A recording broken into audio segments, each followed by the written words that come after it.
இதெல்லாம் தாண்டி மிமிக்ரியும் பண்ணுவீங்கன்னு கேள்விப்பட்டோம். ஆமா. எங்களுக்காக மிமிக்ரி பண்ணி காட்ட முடியுமா? பண்ணிடலாமே. ம். இப்போ நான் மஞ்சுமல் பாய்ஸ்ல நான் நடிச்சிருந்தேன். ம். அதுக்கு முன்னாடியே குணா படத்துல அந்த பாட்டு பயங்கரமா ஹிட். கண்மணி அன்போடு. ஆமா. அது மஞ்சுமல் பாய்ஸ்ல பயன்படுத்தி இன்னும் பயங்கரமா ஹிட் ஆக்கி விட்டாங்க. அதுல ஓப்பனிங் வருது இல்லைங்களா? கண்மணி அன்போடு காதலன் நான் நான் எழுதும் லெட்டர் இல்ல கடுதாசி இல்ல மடலே வச்சுக்க. ம்.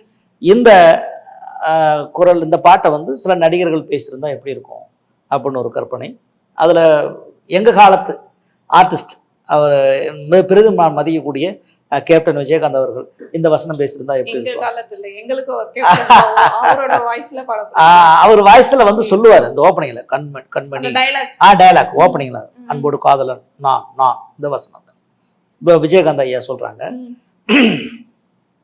ஏய் கண்மணி அன்போடு காதல்மா நான் எழுதல லெட்டர்மா இல்ல கடுதாசிய வச்சுக்க வேணாம் கடிதமே இருக்கட்டும் உன்னை நினைச்சு பார்க்கும்போது கவிதை மனசுல அருவி மாதிரி கொட்டுதுமா அதை எழுத நினைக்கலதாம்மா அந்த எழுத்து தாமா அந்த வார்த்தை தாமா வர மாட்டேங்குது ஏன்னா எனக்கு தமிழே தெரியாதுமா.